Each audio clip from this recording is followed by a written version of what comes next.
হে hackers, কি অবস্থা? আজকে আমরা 54 নম্বর প্রবলেমটা দেখবো কিভাবে এটা কাজ করে। বাট এখানে একটা কিছু বলে রাখি, সেটা হচ্ছে আমাদের 54 নম্বর কিন্তু 55 এবং 56 সাথে যে কনসেপ্টটা, মেইন কনসেপ্টটা, সেটা কিন্তু লিঙ্কড। সো আমাদের এই 54 নম্বরে যদি বুঝতে একটা জিনিসের ঝামেলা হয়, তাহলে কিন্তু আমাদের এই সেম মিস্টেকটা আমরা 55 এবং 56 নম্বরে সেম মিস্টেকটা করতে। সো আমরা 54 নম্বরটা ভালো করে দেখবো, যাতে আমাদের এই 55 এবং 56 প্রবলেমে যেন কোনো প্রবলেম না হয়। সো 54 নম্বর প্রবলেমে কি বলা হয়েছে? So input two numbers a and b and print them from A to B. So basically আমরা ইউজারের কাছ থেকে দুটো ভ্যারিয়েবল নেব, সেখানে আমরা ইউজারের কাছ থেকে দুটো নাম্বার স্টোর করব। স্টোর করার পরে আমাদের ইউজারের থেকে দেওয়া যে রেঞ্জ A থেকে B পর্যন্ত, সেটা হচ্ছে আমরা প্রিন্ট করব। সো লেটস সে আমাদের ইউজার যদি আমাদের যে ভ্যারিয়েবল, ঠিক আছে, তো সেটা 1 এবং হচ্ছে বি যে ভ্যারিয়েবল সেটা যদি 5 পাস করে, তাহলে কিন্তু সেটার জন্য আমাদের এই ফর লুপটা ইউজ করতে হবে। সেটা হচ্ছে for i equals to a। Globally অনেকে ইন্ট i গ্লোবালি ডিক্লেয়ার করেন, বাট আমি এভাবে করি, কোনো সমস্যা নেই, সেম জিনিস। সো এভাবে প্রথমে ডিক্লেয়ার করবেন, অ্যান্ড দেন আমাদের ততক্ষণ পর্যন্ত এই লুপটা রান হবে যতক্ষণ পর্যন্ত আমাদের আই যেটা, সেটা বি পর্যন্ত, বি এর ছোট অথবা তার সমান না হচ্ছে, ততক্ষণ পর্যন্ত আমরা লুপটা ইনক্রিমেন্ট করবো, এন্ড দ্যাটস ইট। বাট সমস্যাটা যে জায়গায় হয়, সেটা হচ্ছে আমরা অ্যাজিউমই করে নেই যে আমাদের ইউজার এখানে ছোট এবং বি হচ্ছে বড় ভ্যারিয়েবল দিবে। বাট মনে রাখবেন, আমরা ইউজারের কাছ থেকে সেটা ইনপুট নিচ্ছি, তো ইউজার যে কোনো ধরনের ইনপুট দিতে পারে। আমরা কিন্তু এখানে স্পেসিফাই করে বলিনি যে এ ইজ লেস দ্যান বি অথবা এ ইজ গ্রেটার দ্যান বি, না, আমরা এরকম কিছু বলি নাই।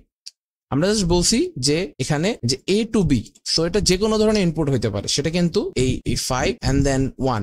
সেটার জন্য কিন্তু আমাদের এই যে স্টেটমেন্টটা, ঠিক আছে, মানে এই ফর লুপটা, সেটা কিন্তু কাজ করবে না। কারণ হচ্ছে কেন? কারণ হচ্ছে আমরা যখন এর ভ্যালু 5 দিচ্ছি এবং বি এর ভ্যালু 1 দিচ্ছি, অর্থাৎ আমরা 5 থেকে 1 পর্যন্ত দিচ্ছি, তখন এই স্টেটমেন্টটা এই জন্যই কাজ করে না। কারণ হচ্ছে আমরা ইনিশিয়ালি আই এর ভ্যালু কত, i ইকুয়ালস টু a দিচ্ছি, দ্যাট মিনস i এর ভ্যালু হচ্ছে 5 অ্যান্ড বি এর ভ্যালু হচ্ছে 1, রাইট? আমরা আমাদের লুপের ফার্স্ট ক্রাইটেরিয়া কি? সে ডিক্লেয়ার করবে, সে কন্ডিশন চেক করবে, তারপর স্টেটমেন্টে যাবে, স্টেটমেন্ট ফুলফিল হওয়ার পরে দেন কন্ডিশন চেক করবে, যদি সেটা ট্রু হয় তাহলে ইনক্রিমেন্ট করবে, না হলে ইনক্রিমেন্ট করবে না। এভাবে লুপ ততক্ষণ পর্যন্ত রান করবে, তাই না? তো ফার্স্ট আমাদের এখানে ডিক্লেয়ার হলো, ঠিক আছে, দেন হচ্ছে আমরা এখন কন্ডিশনটা চেক করব। কি? তো আমাদের বি এর ভ্যালু আমরা জানি যে সেটা 1, তো আমাদের 5 কি 1 থেকে ছোট? অবভিয়াসলি না, দ্যাট মিনস এটা ফলস। সো এটা যদি ফলস হয়ে থাকে, তাহলে এটা কখনোই স্টেটমেন্টে যাবেই না, অর্থাৎ আমাদের এখানে কোনো কিছু প্রিন্টই হবে না। তাহলে আমাদেরকে কি করতে হবে?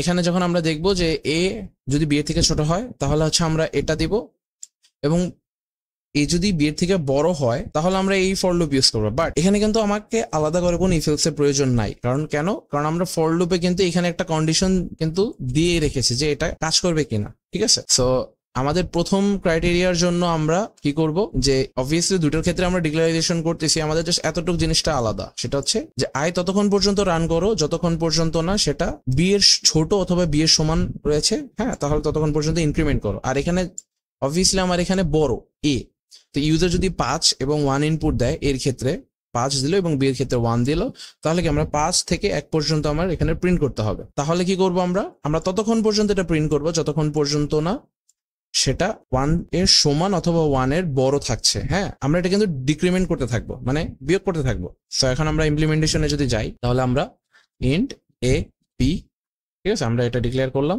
এন্ড দেন হচ্ছে গিয়ে আমরা স্ক্যানএফ দিয়ে ইউজারের কাছ থেকে দুটো ইনপুট নিলাম।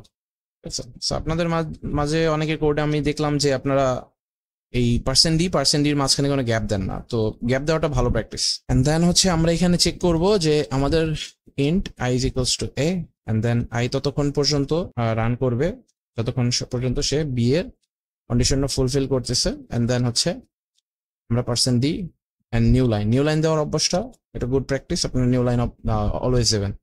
সো এখানে এই জিনিসটাই আমি জাস্ট কপি করে, এখন এটা জাস্ট বড় হয়ে যাবে আর এইটা ডিক্রিমেন্ট হয়ে যাবে। এখন আমি যদি রান করে দেখি, সেলেটস আমি এখানে 1 এবং 5 দিলাম, হ্যাঁ, আপনার দেখছেন? সো এখানে কি হচ্ছে আসলে, সো 1 থেকে 5 পর্যন্ত রান হচ্ছে, দেন এখানে কি হচ্ছে, এখানে আবার 5 হচ্ছে, বাট এখানে কন্ডিশনটা কখনো ফুলফিল হচ্ছে না। কেন? কারণ হচ্ছে আমার 1 তো 5 থেকে বড় না, দ্যাট মিনস এটা ফলস। এখানে কিন্তু এটা এই লুপটা কাজ করবে না। আবার যখন আমি 5 থেকে 1 পর্যন্ত দিচ্ছি, দেখেন 5 4 3 2 1, এখানে কি হচ্ছে যে আমাদের এই যে এটার মতো যে 5 কিন্তু 1 থেকে বড় না, দ্যাট মিনস সেটা ফলস, ঠিক আছে?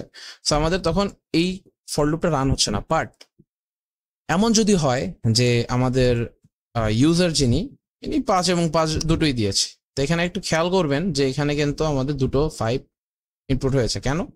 আমরা যদি একটু দেখি, সো আমরা কি বলছি যে আমাদের আই যেটা, আমাদের আই কিন্তু কি 5, দুইটা লুপের জন্য আমাদের আই হচ্ছে 5, বাট আমরা দুটো কন্ডিশনে একটা জিনিস সিমিলার, সেটা হচ্ছে এই ইকুয়াল সাইনটা, অর্থাৎ আমাদের আই এই ক্ষেত্রে হচ্ছে ছোট অথবা সমান, আর এই ক্ষেত্রে হচ্ছে বড় অথবা সমান, ঠিক আছে?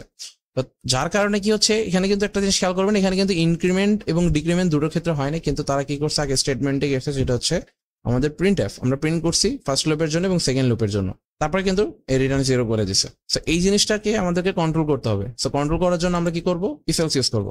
এই জন্য এটাকে কন্ট্রোল স্টেটমেন্ট বলা হয়। সো আমাদের ইফ এ ইকুয়াল বি হয়, দেন প্রিন্ট এফ আমরা জাস্ট যে কোনো একটা এ অথবা বি প্রিন্ট করে দেবো। আমি এ ধরলাম, এন্ড দেন এলস, আর যদি সেটা না হয়ে থাকে তাহলে আমরা জাস্ট এই লুপের ভিতরে চলে যাব, ঠিক আছে? এখন যদি আমরা যাই 5 এবং 5, দেখেন এখানে জাস্ট 5 প্রিন্ট করতেছে। আমি যদি 10 স্টিল নাও এই 10 প্রিন্ট করতেছে। তো এই ছিল আমাদের হচ্ছে 54 নাম্বার প্রবলেম। আই হোপ আপনারা আশা করি এটা বুঝতে পারছেন।